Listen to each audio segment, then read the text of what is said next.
ఆలోచిద్దాం, ఆశీర్వదిద్దాం. ఉమ్మడి నల్గొండ, ఖమ్మం, వరంగల్ పట్టభద్రుల ప్రశ్నించే గొంతు తీన్మార్ మల్లన్నకు మొదటి ప్రాధాన్యత ఓటు వేసి గెలిపిద్దాం. చెప్పండి, దేని గురించి వచ్చారు, ఎక్కడి నుంచి వచ్చిండ్రు? అంత మన తెలంగాణ ఫార్మసీ జేఏసీనా. ఓకే, దాదాపు కొంచెం సంఘాల నుంచి వచ్చినాము. వెడల్పుండండి, కనిపిస్తారు అంటే వాళ్ళు వెడల్పున్నారు. అయితే మనం తెలంగాణ రాష్ట్రంలో ఇలా మొత్తం ఆల్ ఓవర్ ఫార్మసిస్టులు ఎవరైతే ఉన్నారో ఫార్మసిస్టులు అన్నీ సంబంధించిన ఇక్కడ అథెంటికేషన్ పర్సన్స్ మేము. ఓకే, అయితే ఎందుకంటే మెయిన్ మొట్టమొదటి ఇక్కడ క్యూనూసు మొట్టమొదటి మల్లన్నకు నీకు ధన్యవాదాలు చెప్తున్నావు అన్న. ఎందుకనంటే ఇలా తెలంగాణ రాష్ట్రం తెచ్చుకున్న తర్వాత ఇలా నీళ్ళు నిధులు నియామకాలు ఏదో మూటో కోసం మన తెలంగాణ తెచ్చుకున్నామో ఇలా ఏ ఒక్కటి కూడా అమలు కాలేనా. ఈ 10 ఏళ్ళల్లో వాస్తవం చెప్తున్నా, ఈ 10 ఏళ్ళల్లో ఎంత హింస పెట్టారు అంటే మామూలు హింస పెట్టలే. నిరుద్యోగులను హింస పెట్టారు, మా ఫార్మసిస్టులు హింస పెట్టారు, ఇక్కడ జాబ్ లేక రకరకాల ఇబ్బందులు పెట్టారు. అందు గురించి అనేసి అందరికి కూడా ఏకమై మల్లన్న లాంటి వాళ్ళు ఇలా ప్రభుత్వాన్ని ప్రశ్నించడంతో మొన్నటికి మొన్న ప్రజాపాలన వచ్చింది, మార్పు కోరుకున్నారు. ఓకే, అయితే ఇప్పుడు అంటే ఫార్మసిస్టులు అంటే గుర్తుకొచ్చింది, కొంతమంది సర్టిఫికేట్ లేకుండానే ఒకటినే మెడికల్ షాప్లలో ఇవన్నీ చేస్తున్నారంట. అసలు యాక్చువల్గా మీరు ఉండాలనా లేకపోతే ఎవరైనా ఇవ్వచ్చా? ఓన్లీ రిజిస్టర్డ్ ఫార్మసీ ఎవరి పేరు మీద అయితే లైసెన్స్ వస్తుందో ఆ పర్సన్ డిస్పెన్స్ చేయాలి మెడిసిన్. పర్సన్ చేయడానికి లేదు, లేకపోతే ప్రజల జీవితాలు ఖతమైపోతాయి. ఇప్పుడు చాలా మందికి కిడ్నీ ప్రాబ్లమ్స్, సైడ్ ఎఫెక్ట్స్ ఇవన్నీ రావడానికి, లివర్ ఎఫెక్ట్ అవ్వడం ఇవన్నీ కారణాలు ఇవే. కానీ ఇమీడియట్ గా మనకు తెలియదు. నువ్వు డ్రగ్ వేసుకోగానే కాదు. ఇప్పుడు మీరు కూడా అంటే మీ మనోళ్ళు కూడా అంటే సర్టిఫికేట్లు కొంతమంది వేరే వాళ్ళకి సర్టిఫికేట్లు ఏం పెడుతున్నట, ఫార్మసీ చేసిన వాళ్ళు సర్టిఫికేట్ పెట్టేసి పక్క వాళ్ళు వచ్చేసి వాడు మెడికల్ షాప్ పెట్టుకుంటాడు, వాడు నడిపిస్తారట. అట్లా జరుగుతుంది అట్లా. దీనికైతే అన్యాయమే కదా మీకు? అన్యాయం జరిగిందన్న. ఒక ఎగ్జాంపుల్ చెప్తున్నా. ఇదే జనము మేము 2 years back health minister Harish రావుని గెలవనికి పోతే మా సమస్యలు ఉన్నాయి, రిజిస్టర్ ఫార్మసిస్ట్ లేరు, పిట్టలు ఎగిరిపోతున్నారు జనాలు. ఒక రిజిస్టర్ ఫార్మసిస్ట్ ఉంటే ఇలా ఆయనకి ఎంప్లాయ్మెంట్ ఉన్నట్టు ఉంటుంది, ప్లస్ మాకు అన్ని విధాలు ఉంటాయంటే కనీసం గౌరవం కూడా ఇవ్వలేదు. ఇప్పుడు ఉన్నటువంటి ఏదైతే హెల్త్ మినిస్టర్ చేసిన హరీష్ రావు అంత ఎంత అంటే ఒక మన గంజిలేయని తీసేసిండు. అసలు ఆయనకు సంబంధించిన కాన్షియస్ సిద్దిపేట నుంచి వచ్చిన వాళ్ళు ఒక రకంగా ట్రీట్ చేస్తాడు. వేరే వాళ్ళు మామూలు మన సంఘాలు మామూలు ఏమైనా వేరే ప్రజా సంఘాల నుంచి వచ్చి ఏమైనా సమస్యల ఇష్యూ గురించి వచ్చిన వాళ్ళం వాళ్ళను విటకారంగా క్రిటిసైజ్ చేసుడు, ఇన్ని రకాల అవమానం పడ్డామన్నా. నిజం చెప్తున్నా. కానీ ఇంకొకటి, ఈరోజు ఎక్కడ చూసినా కూడా తెలంగాణ రాష్ట్రంలో ఇలా నేను మొన్న చెప్తున్నా, ప్రజాపాలన అంటే అన్ని సీఎంల కంటే రేవంత్ అన్న అంటే ఒక ఎమోషన్, మల్లన్న అంటే ఎమోషన్ తెలంగాణ స్టేట్లో. ఎందుకు అనంటే ఎక్కడ కూడా వీళ్ళు రాజీ లేని పోరాటం చేశారు. మొన్న మన హోటల్లో మన సోషల్ మీడియా వారియర్స్ మీటింగ్ జరుగుతున్నప్పుడు అన్న మొత్తం దాదాపు ఒక జిల్లా కోఆర్డినేటర్లు అందరూ వచ్చారు. అందరు వచ్చినప్పుడు ప్రతి ఒక్కరు కలిసిండన్న రేవంత్ అన్న. అదే ఇప్పుడు 10 ఏళ్ళు చేసిన ముఖ్యమంత్రి కేసీఆర్ ఏ ఒక్కరోజు ఎవరిని పరామర్శించిన దాఖలా, ఎవరిని కలిసిన దాఖలా లేవు.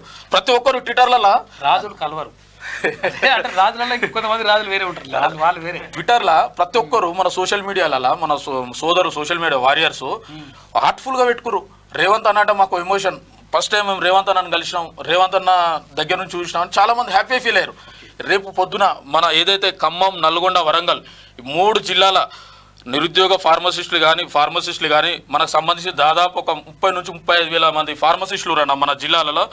ఇవాళ నుంచి అందరికి కూడా మన సత్యనారాయణ అన్న, మన శ్రీనివాసు, రాధాకృష్ణను, శ్రీకాంత్, అశోక్, మన శివకుమారు అందరూ కూడా కోఆర్డినేషన్ చేసుకొని మల్లన్న గెలుపు కోసం ప్రీ ప్లాన్గా రెడీ చేసినాం. అన్నతోడు కూడా ఇంతకుముందు వచ్చేటప్పుడు కూడా మాట్లాడడం అంత కాంట్రాక్ట్స్ ఉన్నాయి. స్థాయిలో మొన్న ఎలక్షన్స్ కూడా జరిగినాయి మాకు. మంచి ఓట్స్ కూడా వచ్చినాయి, ఒక 8-9 ఓట్లు. ఓకే, పోలేను అంటే ఎక్కువ మంది ఓటేయాలి. ఓటింగ్ ప్రాసెస్ మాది డిఫరెంట్ గా ఉంటుంది, చాలా టఫ్ ఉంటుంది. అందుకని ఓటింగ్ చాలా తక్కువ మంది. దాంట్లో కూడా ఏదో మతలబ్ అయిందని చెప్పి ఏదో మేనేజ్ చేస్తున్నారట, మేనేజ్ చేసి మా ఓట్లు 6500 రిజెక్ట్ చేసిరన్న. వాటి కారణాలు చెప్పకపోతే కోర్టుకు పోయినాం. వాటికి ఇంతవరకు ఏం చెప్పట్లేదు. మన దగ్గరికి వేరే సంఘం వాళ్ళు వచ్చారు, మాట్లాడినాం. అదంతా మొత్తం అన్యాయం జరుగుతుందన్న, అసలు వాళ్ళకి నష్టం జరుగుతుంది, వాళ్ళు కొసరోడు వచ్చి ఆడ కూర్చుంటున్నారు, కేసులు పెట్టి ఇవన్నీ చేసిన నాన్ ఫార్మసిస్టులు అటువంటి ఉండదు. ఫేక్ తీసుకొని నార్త్ నుంచి వాళ్ళు కూడా కంటెస్ట్ చేసారు మా మీద. వాళ్ళు ఎవరో కూడా తెలియదు, వాళ్ళు గెలిచినామని చెప్పి ప్రకటించుకుంటున్నారు. అవునంట. అయితే ఇంకొక విషయం చెప్పాలి ఏంటంటే, ఇలా మెయిన్ తెలంగాణ రాష్ట్రంలో ఉన్నటువంటి ఉమ్మడి జిల్లాల నిరుద్యోగులని చెప్పాల్సింది ఒకటి సోదరులారా. మెయిన్ ఏంటంటే ఇలా చాలామంది తీన్మార్ మల్లన్నను చాలామంది క్రిటిసైజ్ చేస్తారు. ఎట్లా అంటే అదేదో మన కారులో అంటే కారు జైవీర్ అన్న కారు, అది మల్లన్నది కాదు. ఒక ఈవెంట్ పోతుంటే అట్లా ఆ ఈవెంట్ పోతుంటే ఆ ఈవెంట్లో జైవీర్ అనేది పక్కన కూర్చొని తీసుకొని పోతుండు. దానికి కోట్లకి ఎదిగిపోయి తీర్మానం మల్లన్న ఒడగొడతా నేను కబడ్దార్ అని వాళ్ళు రకరకాల స్టేట్మెంట్ ఇస్తారు. వాళ్ళకి ఒకటే చెప్పదలుచుకున్నా అంటే జానారెడ్డి గారు కుమారుడు అయిన తర్వాత అక్కడ ఎమ్మెల్యే నాగార్జున సార్ ఎమ్మెల్యే. అతని కారులో ఒక మీటింగ్కు మన గ్రాడ్యుయేట్ సోదరుతో మీటింగ్ ఏర్పాటు చేస్తే ఆ కారులో వెళ్తే ఇంత పెద్ద ఆస్తులు వచ్చినాయి, ఇవి వచ్చినాయి, అవి వచ్చినాయి అని చెప్తున్నారు. నాకు నవ్వు వచ్చింది. అసలు జనాలు ఒక సాధారణ ఒక బహుజన సిద్ధాంతం గల వ్యక్తి అలా అన్ని జీవితం అంతా సాక్రిఫైస్ చేసి జైలు జీవితం ఎదుర్కొని, వాస్తవం చెప్పాలంటే హుజూరాబాద్ బై ఎలక్షన్ల ముందు ఒక పాదయాత్ర అన్న పిలిపిస్తే అప్పుడున్న గవర్నమెంట్ భయపడి అన్న మీద దాడి అవన్నీ ఎన్ని రకరకాల మానసిక ఇబ్బందులకు గురి చేసి అంత మానసిక ఇబ్బందులకు గురి చేసి మీ అందరూ కూడా చూస్తున్నారు. ఒక్కసారి ఏంటంటే ఈసారి ఎట్టి పరిస్థితులలో తీన్మార్ మల్లన్న అనే వ్యక్తిని రానియొద్దు, శాసన మండలి అడుగు పెట్టొద్దు, ఈయన ఏదో రకంగా అణిచివేయాలనే ఉద్దేశంతో చాలా రకాల కుట్రలు వంతురు. ఎవరి మాటలు అన్నా కానీ మన హార్ట్ఫుల్గా ఒకటే, మన నిరుద్యోగులందరికీ కూడా రేపు పొద్దున తీన్మార్ మల్లన్నని గెలిపిస్తే మనకు ఉపయోగం ఏందనంటే రేపు పొద్దున మన రేవంత్ అన్నతో ఏ సమస్య ఉండని అన్న మాకు ఈ సమస్య ఉందనంటే మన 34 నియోజకవర్గాలు ఉన్నటువంటి ఏ నిరుద్యోగం అయినా సరే, తెలంగాణ రాష్ట్రంలో నిరుద్యోగులైనా సరే, ఇప్పుడు ఏది ఉన్నా సరే తీన్మార్ మల్లన్న సీఎం రేవంత్ రెడ్డి గారు తీసుకుపోతారు, మన సమస్య పరిష్కారం చేస్తారు. మన యొక్క యాక్సెస్ ఉంది. అదే మనం గాడిది గడ్డేసి ఇంకొకరు ఆవు పాలు వింటే రావు మనకి. ఎందుకంటే ఇప్పుడు రూలింగ్లు ఉంది కాబట్టి మన ప్రభుత్వాన్ని మన సంబంధం పార్టీని గెలిపించుకుంటే రేపు పొద్దుగాల అన్ని రకాలుగా మనం చేయనీకుంటుంది. కాబట్టి ఎట్టి పరిస్థితుల్లో serial number 1, serial number 3, serial number 2 మొదటి ప్రాధాన్యత ఓటు తీర్మానం వల్ల కోటేసి గెలిపారు. 2 పక్కన 1 నెంబర్ సరే మన సత్యనారాయణ సార్ మాట్లాడండి.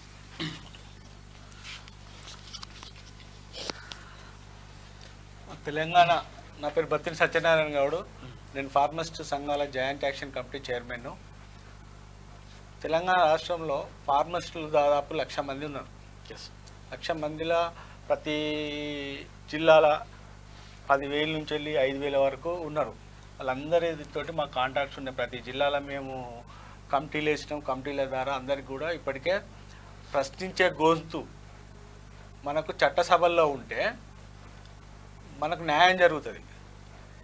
మేము ఎందరో నాయకుల దగ్గరికి పోయినాం, ఎందరి దగ్గరికి పోయినాం, కానీ ఇని మాకు మా జీవితాలను నాశనం చేసే మెడికల్ షాపు ఓనర్లకే వత్తాసు పలికి ఒకసారి పోయినప్పుడు మా ముచ్చట ఇని మళ్ళీ ఏమైంది సార్ అని పోతే అదేం లేదు పో మంచిగానే ఉందట అదే అని చెప్పేసి మమ్మల్ని పట్టించుకోకుండా మమ్మల్ని కలవకుండా చేశారు. ఈ పాత ఎమ్మెల్యేలైనా ఇప్పుడున్న ఎమ్మెల్యేలైనా చట్టసభలో ప్రశ్నించే మేము ఎప్పుడు రోజు నేను క్యూ న్యూస్ చూస్తాను. చిన్న ఏమాత్రం పరపతి కానీ పైసలు కానీ లేని వాళ్ళు ఇక్కడికి వస్తే తీర్మానం మల్లన్న వాళ్ళని అక్కున చేర్చుకొని ఆన్ ది స్పాట్ అప్పటప్పుడే ఫోన్ చేయడము, సమస్య పరిష్కరించడము, అన్ని రకాల సహాయం చేయడము మాకు బాగా నచ్చి అన్న కొరకు పనిచేయాలి, అన్నను గెలిపించుకోవాలి, తద్వారా మేము గెలిచిన ఫీలింగ్ మాకు వచ్చేసి మా దాంట్లో ఉన్న చాలా సమస్యలను అన్న ద్వారా ప్రశ్నించి పరిష్కరించుకోవాలని చెప్పేసి అన్న దగ్గరికి రావడం జరిగింది. మేమందరం కూడా 3 జిల్లాల వ్యాప్తంగా మా ఫార్మసిస్టులు సింగిల్ ఓటు కూడా వేరే వాళ్ళకు పోకుండా తీర్మానాలను వేసి మేము గెలిపించుకోవాలని చెప్పేసి అందరము ఏకగ్రీవంగా తీర్మానం చేసుకొని ఇక్కడికి రావడం జరిగింది. Thank you. ఇంకెవరు మాట్లాడతారా?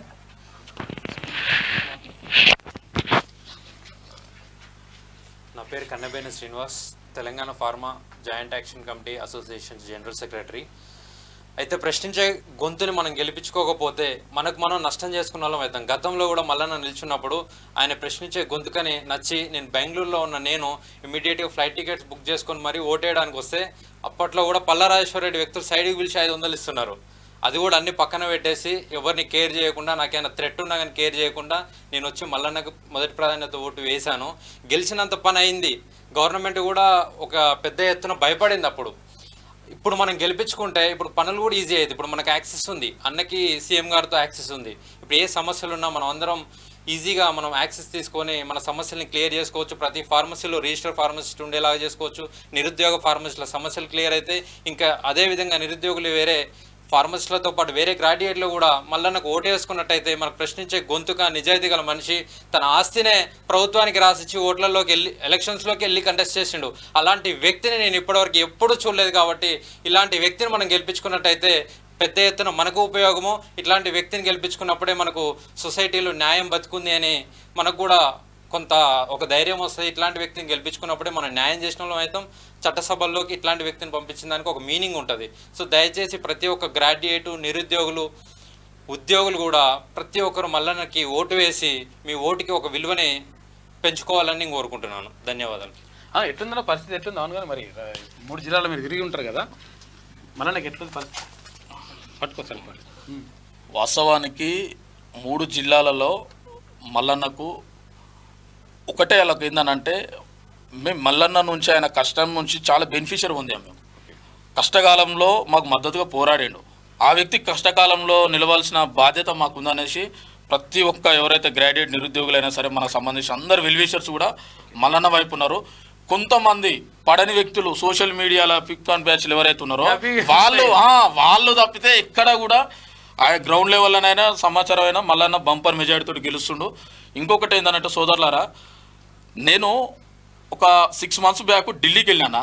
ఢిల్లీకి వెళ్తుంటే ట్రైన్లో వెళ్తుంటే నాకు ఒక హార్ట్ఫుల్ నేను చెప్తున్నది, ట్రైన్లో వెళ్తుంటే మన చిన్న జియో ఫోన్లో క్యూ న్యూస్ చూస్తారు. 600 రూపాయలు జియో క్యూ న్యూస్ ఓపెన్ చేసి లైవ్ చూస్తారు. ఇంత పొద్దున 8:30 అవుతుంది అంటే చూసే వరకు ఓపెన్ చేసి ఫోన్లో చూసే వరకు బ్రదర్ ఏందని అంటే, ఏంది అసలు ఈ ఫోన్లో మీరు ఎట్లా చూస్తారు అంటే, అన్న మేము పేపర్ ఏం చదవమన్నా, నాకు మార్నింగ్ న్యూస్ ఒక్కటి చదివితే మొత్తం వ్యవస్థ మాకు తెలిసిపోతుంది అన్నట్టు. అంటే నాకు చాలా హ్యాపీ అనిపించింది. ఎందుకంటే మనకు సంబంధించిన, ఎందుకంటే మనది మన ఇద్దరు ఒకటే కానిచేసి మన బిడ్డ మన మండల వాసి అలా ఏదో రకంగా ముందుకు వచ్చినట్టే మనకు కూడా ఒక దానికంటే ఒక ప్రౌడ్ ఫీల్ అయినా. ఆ మూమెంట్ అయితే చాలా హ్యాపీ అనిపించింది. లైఫ్లో ఎన్నో సంపాదించుకుని ఎన్నో కోల్పోతాం, కానీ ఒకటి ఎండ్ ఆఫ్ ద డే మనకు అవతల నుంచి వచ్చే జెన్యూన్ రెస్పాన్స్ ఉంటుంది చూసామన్నా, అది ఎన్ని కోట్లు ఇచ్చినా రాదన్న. నాకైతే మస్తు హ్యాపీ అనిపించింది. అంత వేరే స్టేట్లా మల్లన్న న్యూస్ చిన్న ఫోన్లో చూసి ఈ లెవెల్లో పార్టిసిపేట్ చేస్తారంటే నాకు చాలా హ్యాపీ అనిపించింది అన్న. ఖచ్చితంగా నిరుద్యోగులు మల్లన్న పక్షాన ఉన్నారు. కాకపోతే ఇంకోటి ఏందనంటే మైనస్ ఏందనంటే, ఈ కొంతమంది మిత్రులు ఏం చేస్తారంటే, మనం ఎక్కడికక్కడ బట్టగాల్సి మీరు చేస్తారు. సోషల్ మీడియాలో కూడా సోషల్